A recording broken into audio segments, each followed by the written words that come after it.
সমস্ত ভক্তমণ্ডলী যারা আমাদের এই গীতা ক্লাসে রয়েছেন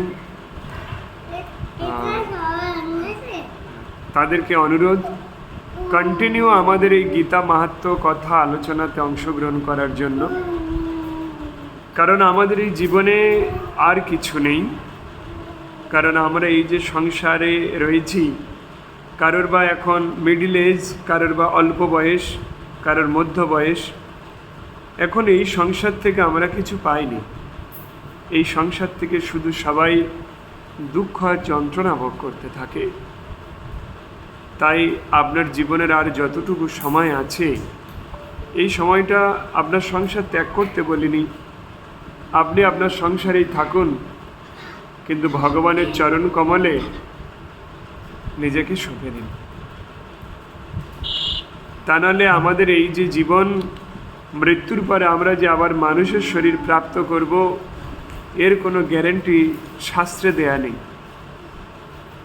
যে আপনি মনুষ্য শরীর লাভ করেছেন, মৃত্যুর পরে আবার আপনি মনুষ্য শরীর প্রাপ্ত করবেন, এর কোনো গ্যারেন্টি নেই।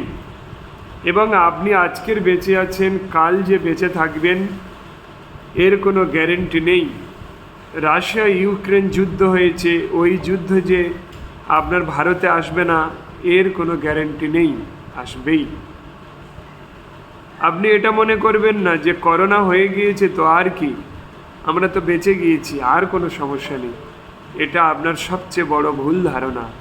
না, শাস্ত্র সিদ্ধান্ত অনুসারে এই জগৎ যত অতিবাহিত হবে, ততই একটার পর একটা বিপদ এই সংসারে, এই জগতে আসতে থাকবে। অর্থাৎ এই জগৎ পদম পদম যত বিপদম, এই জগতে পদে পদে বিপদ আসতে থাকবে। একটার পর একটা বিপদ সংকুল রাস্তা এটা। এই পৃথিবী আমাদের বাড়ি নয়, এই পৃথিবী হচ্ছে জেলখানা। এই জেলখানাতে প্রবেশ করে আমরা শুধুমাত্র দুঃখ যন্ত্রণা ভোগ করছি। কেমন সেই দুঃখ যন্ত্রণা একটুখানি বলে আমি গীতা মাহাত্ম্যে চলে আসব।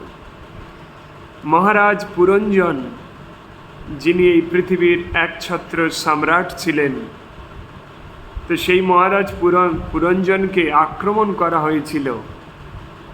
রাক্ষসেরা আর গন্ধর্বেরা মিলে সেই পুরঞ্জনের রাজ্যকে আক্রমণ করা হয়, সেটা দখল করে নেওয়ার জন্য।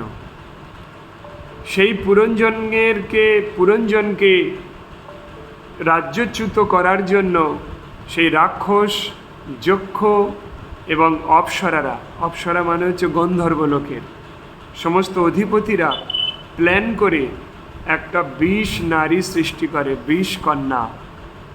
সেই নারী অতীব সুন্দরী, অতীব প্রিয় এক নারী সৃষ্টি করে তারা, করে সেই নারীকে রাজা পুরঞ্জনের সামনে প্রেরণ করে। তার রূপে মুগ্ধ হয়ে যায় রাজা পুরঞ্জন। এবং রাজা পুরঞ্জনের তার যে প্রাসাদ, তার যে সাম্রাজ্যের বাইরে একটা সিকিউরিটি রাখা ছিল। সেই সিকিউরিটি হচ্ছে একটা বৃদ্ধ নাগ। সেই নাগ সেই বন্যার স্রোতের মতো সেই আক্রমণাত্মক শত্রুদেরকে পরাস্ত করতে পারেনি। তারা সেই বৃদ্ধ সাপটাকে বন্দি করে ফেলে, আর সেই সাপ তখন ব্যথিত হয়। এমত অবস্থায় পুরঞ্জন কি করেন, এদিকে তো চারিদিকে আক্রমণ শুরু হয়ে গেছে, সব সাম্রাজ্য পুরো ওলটপালট হয়ে গিয়েছে। এমন সময় রাজা, তিনি সেই নারীর প্রতি আকৃষ্ট হয়ে সেই 20 নারীর সঙ্গ করেন। তার প্রভাবে ধীরে ধীরে তার রূপ নষ্ট হয়, তার শক্তি নষ্ট হয়। তারপরে দেখে যে তার মন্ত্রী, তার সেনাপতি, তার স্ত্রী, তার সন্তানরা তার বিরোধী করতে শুরু করে। অর্থাৎ এই ইন্দ্রিয় তর্পণ, শাস্ত্রটা বোঝাতে চাচ্ছে ওই রাজা পুরঞ্জনের কাহিনীর মাধ্যমে। এই ইন্দ্রিয় তর্পণ, এই ইন্দ্রিয় উপভোগ আমাদের রূপ নষ্ট করে, আমাদের আয়ু ক্ষয় করে, আমাদের সাম্রাজ্য নষ্ট করে, আমাদের বুদ্ধি নষ্ট করে, প্রিয়জন বিরোধী করা শুরু করে। শুধুমাত্র ইন্দ্রিয় তৃপ্তির ফলে। তো সেই রাজা পুরঞ্জন তিনি সেই 20 নারীর সঙ্গ প্রভাবে সে সেই সাম্রাজ্যকে প্রায় হারিয়ে ফেলার অবস্থাতে এবং সে দুর্বল হয়ে যায়, নির্ধন হয়ে যায়। এই কামের প্রভাবে মানুষ নির্ধন হয়ে যায়, কারণ মাতা লক্ষ্মী ধীরে ধীরে তার থেকে সরে যেতে থাকে। তাই এমত অবস্থায় রাজা পুরঞ্জনের সেই প্রাসাদের বর্ণনা করা হয়েছে, আমাদের শরীরের সঙ্গে বর্ণনা করা হয়েছে। সেখানে 6টা দ্বার ছিল তার প্রাসাদের। আমাদের শরীরে 6টা দ্বার আছে, 5টা ইন্দ্রিয়, এবং মন, তারপরে 2টো প্রকোষ্ঠ আছে, তারপর তার ইন্দ্রিয়, আমাদের টোটাল চক্ষু, কর্ণ, নাসিকা, জিহ্বা, ত্বক। আমি এটা পরে ডিটেলস বলবো, আরেকবার আমাকে এটা পড়ে নিতে হবে। এরকমভাবে সেই রাজা পুরঞ্জনকে অবশেষে তারা একটা পশুর মতো তাকে বেঁধে ফেলে, বেঁধে তাকে প্রহার করতে করতে তারা বন্দি অবস্থাতে তাকে নিয়ে যায়। আমাদের এই সংসারে আমাদের জীবন এরকম অবস্থাতে রয়েছে। এই জগৎকে ভোগ করার লোভে আমরা সবাই বন্দি দশাতে আবর্তন করছি। এই জগৎকে আমরা ভোগ করতে চাই, সবাই চিন্তা করে দেখুন, কিছু না কিছুভাবে সবাই ভোগ করছি, যার ফলে সে রাজা পুরঞ্জনের মতো আমাদের বন্দি হয়ে যাব আমরা। রূপ নষ্ট হবে, আমাদের ঐশ্বর্য নষ্ট হবে, আমাদের ভক্তি নষ্ট হবে, আমাদের জীবনের যা কিছু আছে সব কিছু ধীরে ধীরে নষ্ট হবে। তাই আমাদের এই গীতা জ্ঞান শ্রবণ করার ফলে, গীতা জ্ঞান লাভ করার ফলে আপনার হৃদয় থেকে এই কামনা বাসনারূপ এই দুর্দমনীয় শত্রু চিরতরে দূর হবে, যার ফলে আপনি ভগবানকে লাভ করবেন। তাই ওই কীর্তনে বলা আছে, এক বিন্দু চিন্তা করে দেখো তো একবার, ওরে আমার বলে জগতে কে আছে আর, ভালো মন্দ খাই হেরি পরিচিন্তাহীন, আরে নাই ভাবি আমি মরিব কোন দিন। ভালো মন্দ খাই দেখি হেরি চিন্তাহীন, নাহি ভাবি আমি মরিব কোন দিন। আমরা কখনো ভাবি না যে আমার মৃত্যু কবে হবে, শুধু এই জগতের লালসায় মশগুল হয়ে আছি। এটা জিন্দেগি নয়, এটা জীবন নয়, এটা পশু প্রবৃত্তি যুক্ত জীবন। এই জীবনে আমরা এই জীবনটাকে আমরা চেঞ্জ করে নেব। আমাদের ভক্তদের হৃদয়ে এই জগৎকে ভোগ করার জন্য যে লালসা চিরকালের মতো তার হৃদয় থেকে 0 লেভেলে চলে যাবে। যখনই তুমি এই জগৎকে ভোগ করার চেষ্টা করবে, তখনই তুমি দুঃখে পতিত হবে। কিন্তু তুমি যদি শুদ্ধ জ্ঞান কথা যদি এই জগতের মানুষকে শোনানোর চেষ্টা করো, তারা তোমার এই জ্ঞান কথা নেবে না। কেন নেবে না? তারা ভাবে তারা তোমার থেকে একটু বেশি জানে। তুমি সাধু কি জানো হে? তারা ভাবতে থাকে এই জগৎ সংসার, যেই সাধু কি বলছে, ও কি জানে এই জগতের। তো সেই জন্য এই প্রসঙ্গে একটা কাহিনী আছে। একজন ব্যক্তি, সে ওই বাড়ির চাকর, একটা বাড়ির চাকর।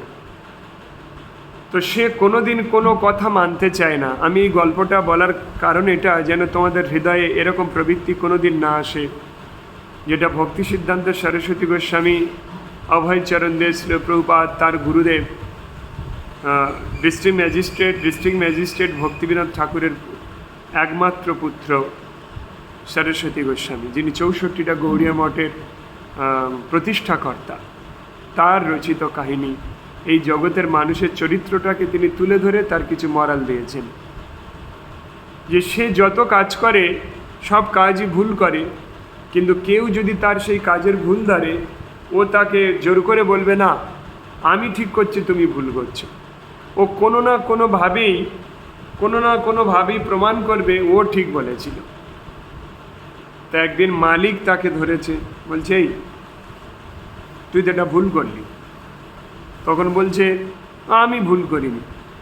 বারবার তর্ক করছে দেখে সেই মালিক তাকে মারে এক ঘা। যেই মেরেছে বলছে এক ঘা মারার পরে ও তখন তর্ক করছে, কই আরেক ঘা মারুন দেখি, আপনার কেমন ক্ষমতা দেখি, আপনি আরেক ঘা আমার মেরে দেখুন। বলে আরেক ঘা মারে। তখন বলছে আপনি আর আমার মারতে পারবেন না, এরকম ক্ষমতা নেই আপনার। বলে মালিক আবার মারে, এত মারে, মারতে মারতে ও মাটিতে পড়ে যায়।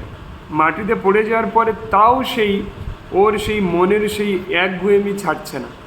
বলছে আপনার কেমন ক্ষমতা, কই আমার ছেলেকে ধরে এনে মারুন দেখি। বলে মালিক ওকে অ্যাকচুয়ালি ওর এই একগুঁয়েমিটা নষ্ট করার জন্য তাই ওনার ছেলেকে এনে আদর করে হালকা করে এক ঘা মারার পরে তখন বলছে কই আপনি আমার ছেলেকে মারলেন, কই আমার স্ত্রীকে ধরে এনে মারুন দেখি, আপনার কেমন ক্ষমতা। তো তখন উনি আর তার একটা নারীর গায়ে হাত তুলবে, তাই তাকে আর মারিনি। তখন ওই চাকরটা ওই মেঝেতে শুয়ে শুয়ে বলছে দেখলেন তো আপনি মারতে পারলেন না। এর মাধ্যমে কি বোঝাচ্ছে সরস্বতী গোস্বামী? এটা বোঝাতে চাচ্ছেন যে এই জগতের যারা জ্ঞানহীন, যারা ভক্তি লতাটা যাদের হৃদয় নিষ্ক্রিয় হয়ে গিয়েছে, তারা তোমাকে বারবার এই জগতে হারানোর চেষ্টা করবে। আচার্যবর্গ, জ্ঞানীবর্গ, আধ্যাত্মিক গুরুবর্গ তাদেরকে যদি শত চেষ্টা করে বোঝানোর পরেও তাও মিথ্যা করে এমন এমন একটা করে পয়েন্ট উত্থাপন করবে, করে তোমাকে সেই তারা হার মানাতে বাধ্য করবে। তারা শেষে বলবেই দেখলেন তো আপনি আমার এই প্রশ্নের উত্তর দিতে পারলেন না। এই জগতে দেখবে এরকম মানুষ 90% ঘুরে বেড়াচ্ছে। এদেরকে পশু সদৃশ বলা হয়েছে শাস্ত্রে। শুদ্ধ জ্ঞানময় আচার্যবর্গ তাদের সমস্ত যুক্তি খণ্ডন করার পরেও তারা কিছু না কিছু একটা পয়েন্ট তুলেই বলবে দেখলেন পারলেন না তো, আমরা সব জানি। বুঝতে পারছো? তাই এরকম ব্যক্তিদের আমরা সঙ্গ করব না। সরস্বতী গোস্বামী প্রভুপাদ বারণ করেছেন, যার মুখে ভাই হরি কথা নাই তার কাছে তুমি যেও না। যার মুখ দেখি ভুলে যাবে হরি তার মুখ পানে চেও না। কদিন রহিবে ভব মাঝে আর অবিলম্বে করো যাহা করিবার।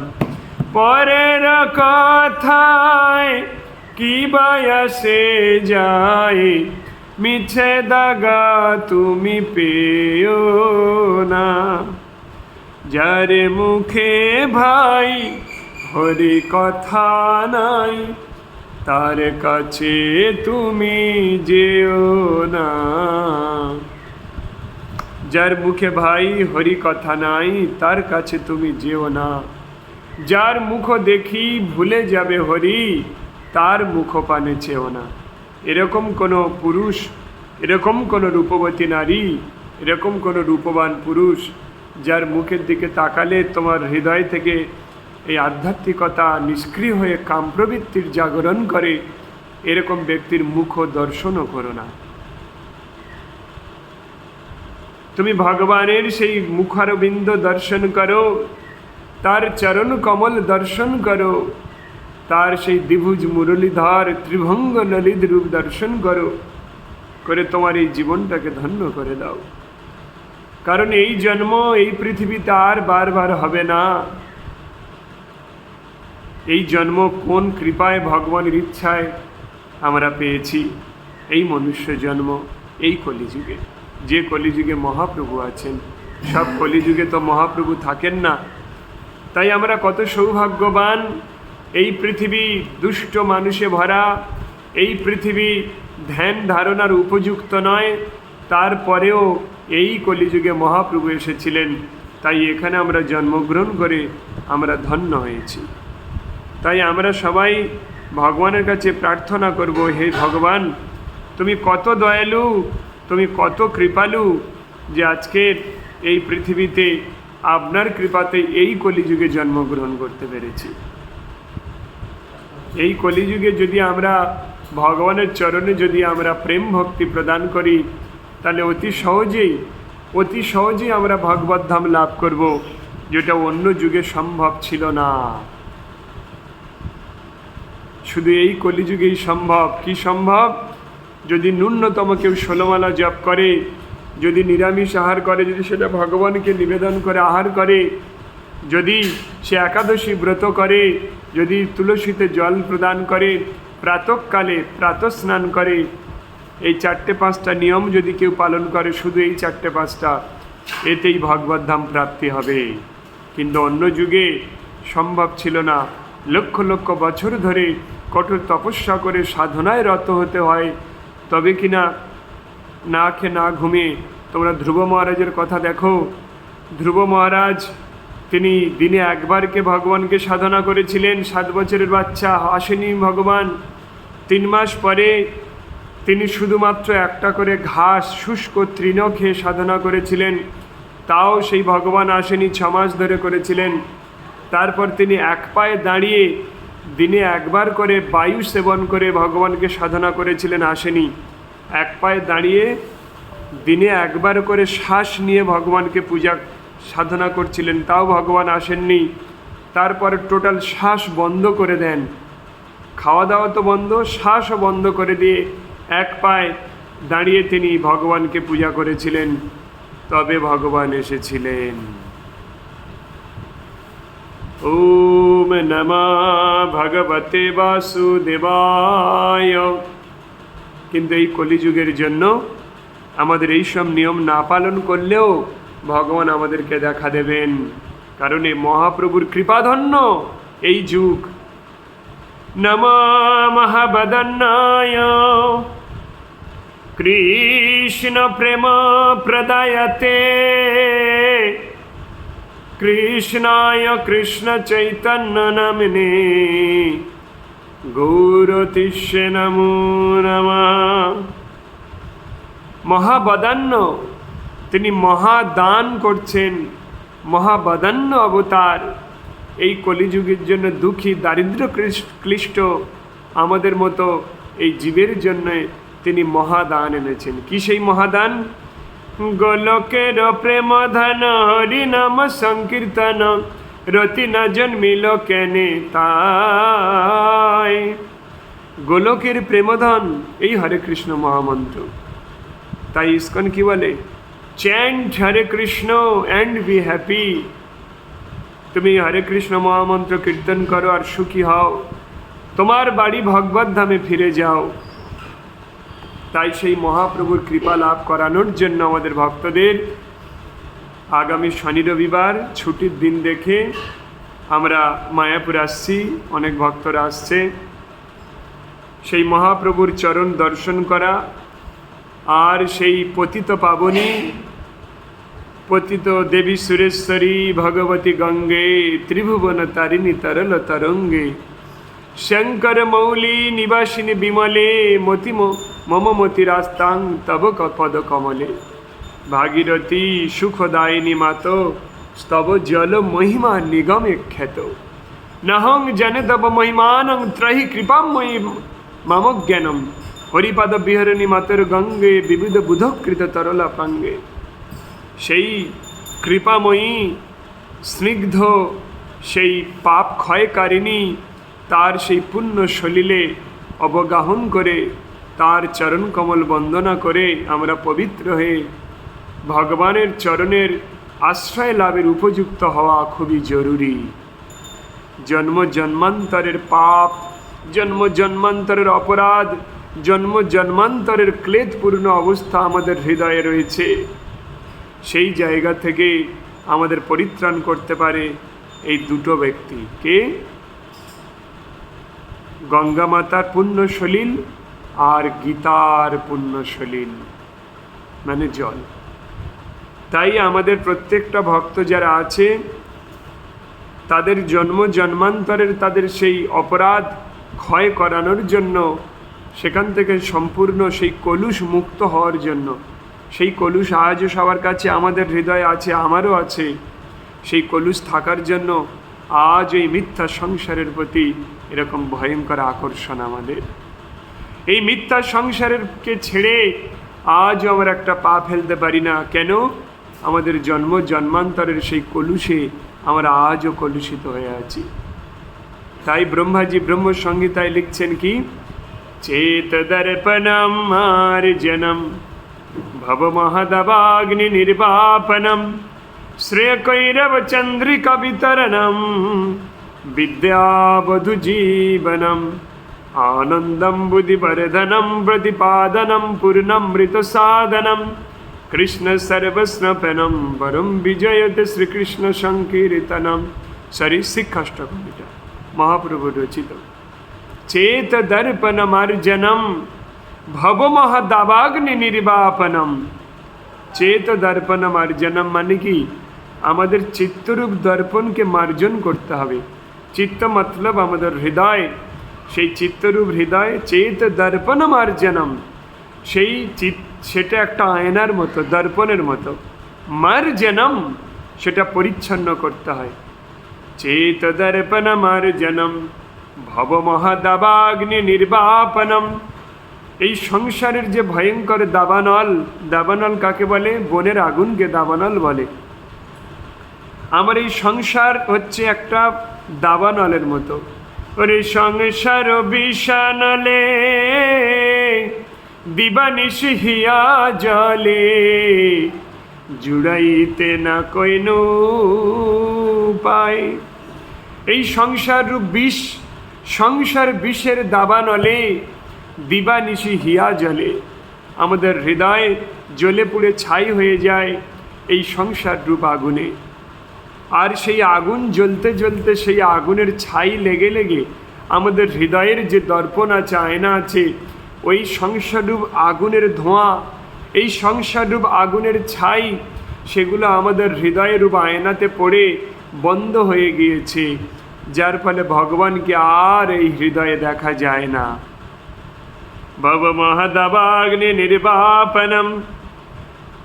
যদি কোনো আয়নাতে কোনো ময়লা দীর্ঘদিন 10 বছর ধরে পড়ে থাকে, তাহলে কিন্তু কাপড় দিয়ে মুছলে ওই আয়নার ওই ময়লা যায় না। তখন কি করতে হয়? ওখানে জল দিয়ে ভিজিয়ে রাখতে হয়। তাই আমাদের এই চিত্তরূপ দর্পণে যে ময়লা পড়েছে, এটা এই কাপড় দিয়ে মুছে মুছে হচ্ছে না। তাই এখানে কি করতে হবে? জল দিতে হবে। এই জল কি? দেবী সুরেশ্বরী ভগবতী গঙ্গে, এই গঙ্গা মায়ের পুণ্য সলিল ওখানে দিতে হবে।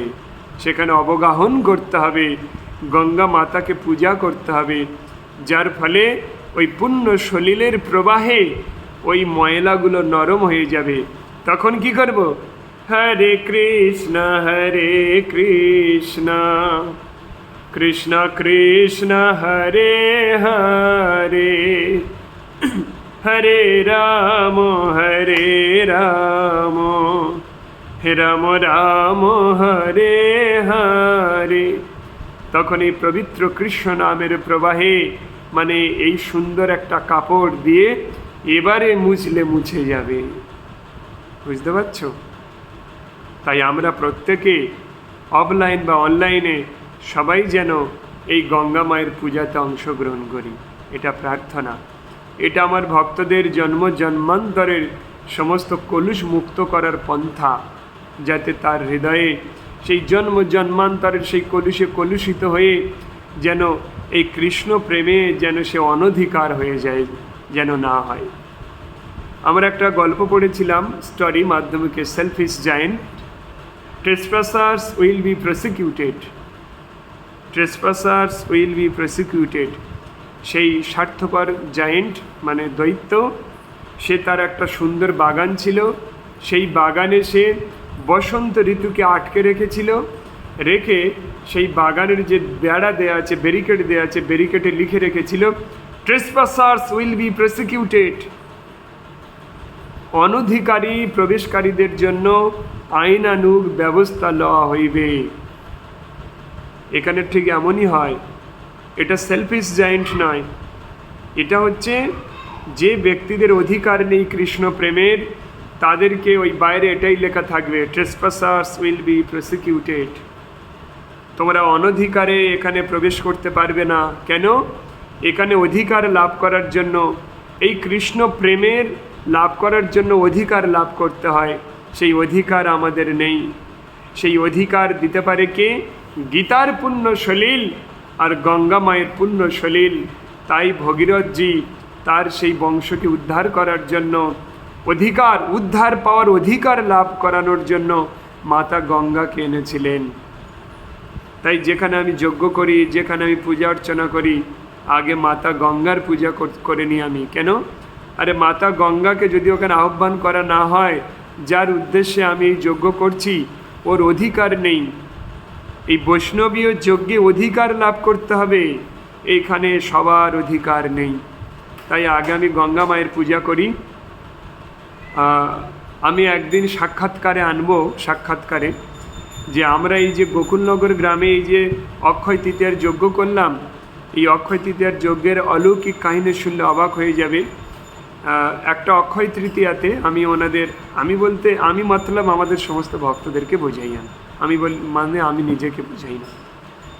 তো ওখানে আমরা ওই রাধা মাধবের প্রাণ প্রতিষ্ঠা করি কোনো একটা অক্ষয় তৃতীয়াতে। করার আগে ওখানে গঙ্গা মাতাকে আহ্বান করেছিলাম যে আগে গঙ্গা মাতা আসুন, তারপরে এখানে শুদ্ধ হোক, এনার অধিকার জন্মাক ভগবানকে সেবা করা। তো সেই অক্ষয় তৃতীয়া অনুষ্ঠান করার পরে এক নাগাড়ে 15 দিন এক পক্ষ কাল ওই রাধা মাধব যেখানে বসানো হয়েছিল ওখান থেকে অঝর ধারায় জল প্রবাহিত হচ্ছিল। সেই জল ওখান থেকে উঠে, সেই বেদি থেকে উঠে নিচে মেঝেতে গড়িয়ে গড়িয়ে এসেছিল। সেই জল তিনি কাপড় দিয়ে ধরে নিয়ে নিংড়ে একটা পাত্রেতে রেখেছিলেন। সেই জলটা আজও রেখেছেন। যখন কোনো পূজা করেন তাতে এক ফোঁটা ওই জল দেন। গঙ্গা মাতা ওনার মন্দিরের সেই রাধা মাধবের চরণ থেকে ওখানে 15 দিন ব্যাপী প্রবাহিত হয়েছিল। তার প্রমাণ আছে আজও, যে যদি তুমি রিয়েল শুদ্ধ আচারে পূজা করো। ওনার নাম হচ্ছে ডক্টর সত্যেন্দ্রনাথ হালদার, উনি একজন ডক্টর। জয় জয় শ্রী শ্রী রাধা মাধব পঞ্চতত্ত্ব ভগবান কি জয়। আমি একবার ওনার মন্দিরে গিয়ে ওনাকে দিয়ে ডাইরেক্ট এটা আপনাদের শোনাবো আমি, যে সেটা সত্য কিনা। আমি আমার এখানে বাহবা দিতে চাইলাম না, এটা বলতে চাইলাম যে যদি সত্যি গঙ্গা মাতাকে পূজা করা যায়, সেই পূজার সিস্টেম তোমাকে জানতে হবে। গঙ্গা মাতা ওখানে প্রবাহিত হয়। কখনো বৃষ্টিরূপে তিনি এসেছেন আমাদের পূজাতে, কখনো ডাইরেক্ট মেঝে থেকে উত্থিত হয়েছে। মানে একদম নিজের চোখে দেখা। ওই গ্রামের মানুষ আজও এটা নিয়ে সবাই গর্বিত যে আমাদের শ্রীমন্তপ্রভু, তার দলবল, তার সাধুঘরের মন্দির, এরা সাধারণ কেউ নয়, তারা এটা ভাবতে থাকে। যাই হোক, আমরা সাধারণ মানব, কিন্তু এই ঘটনা ঘটার পরে তার এরকমই ভাবতে থাকে। আজও ওই গ্রামে আমাদের বিশাল পরিচিতি। তা যাই হোক, এইভাবে আমি চাচ্ছি সেই জন্য যে আমাদের হৃদয়ের ভক্তদের প্রত্যেকের হৃদয় থেকে গঙ্গা মাতা আবির্ভূত, প্রত্যেকের হৃদয়ে সেই বিষয়টা আমি করাতে চাচ্ছি শনি রবিবার। এবং সেই পূজার সিস্টেম শেখাতে চাচ্ছি, যাতে সেই দেবদেবী সাক্ষাৎ তাকে দর্শন প্রদান করেন। অনেক কিছু এটা করা যায়, অনেক কিছুই করা যায় এই জগতে।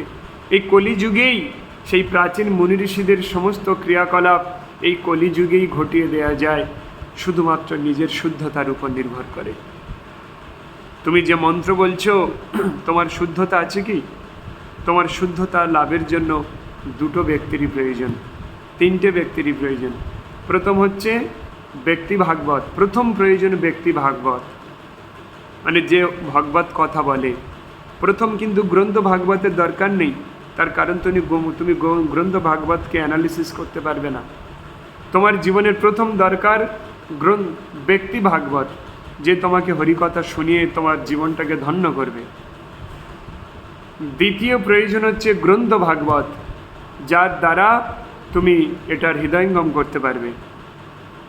আর তৃতীয় দরকার গঙ্গা মাতা। এই 3টে ব্যক্তি যদি তোমার জীবনে থাকে, তোমার সদ্গুরু মিলে যাবে, তোমার ভগবান প্রাপ্তি ঘটবে। এখানে কোনো মাত্র 1% সন্দেহ নেই, 1% সন্দেহ নেই। যদি তোমার জীবনে হঠাৎ কোনো ছলে, যদি কোনোভাবে তোমার ভাগ্যে গ্রন্থ ভাগবত, ব্যক্তি ভাগবত আর গঙ্গা মাতা মেলে, হঠাৎ কোনো ছলে, মার কাছে দর্শন তাহলে তোমাদের ভাগ্যে তো সব মিলে গিয়েছে, আমার ভাগ্যেও মিলেছে।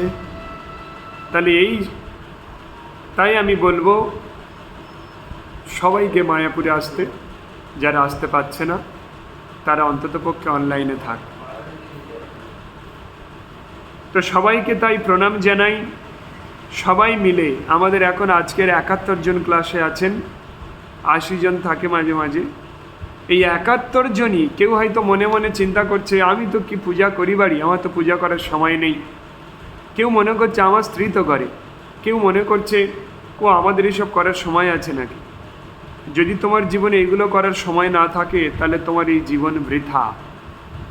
ভগবানকে পূজা করার সময় যদি তোমার জীবনে না থাকে তাহলে এই জীবনের কোনো মূল্য নেই। এই সময়টা তোমাকে বের করতে হবে 20 মিনিটের জন্য। তোমাকে প্রত্যহ সকাল প্রাতঃকালে ঘুম থেকে উঠতেই হবে। যদি প্রাতঃকালে যদি কেউ ঘুম থেকে না ওঠে কোনো কারণ ছাড়া, তাহলে সূর্যদেব এবং এই গ্রহ নক্ষত্র তাকে অভিশাপ দিতে থাকে। সূর্যদেব যদি উদিত হয়েও দেখে কেউ এখনো শুয়ে আছে, মহা অভিশাপ প্রাপ্ত হয় তার, কোনো কারণ ব্যতীত।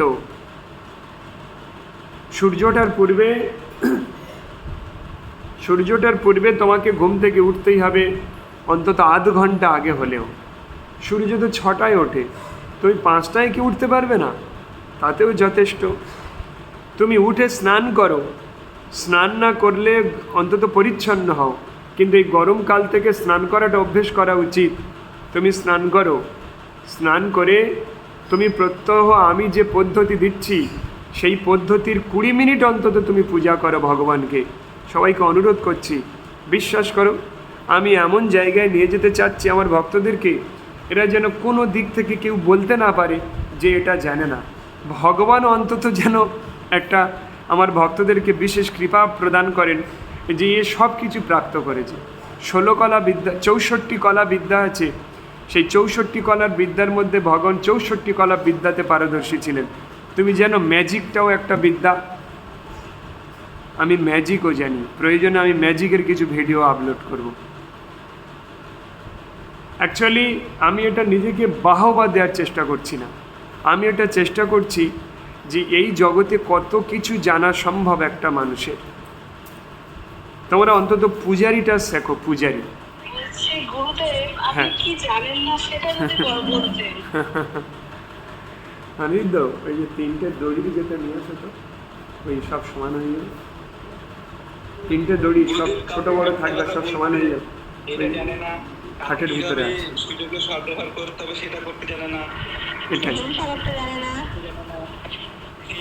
এইগুলো জানে না, সব জানেন, করেন না। উনি নিজেকে আয়না পরিবর্তন করে নিয়েছেন শ্রীকৃষ্ণ। আমরা সবাই সব জানি কিন্তু করি না। অ্যাকচুয়ালি একজন পথপ্রদর্শক আমরা পেয়েছি, আমাদের জীবন ধন্য।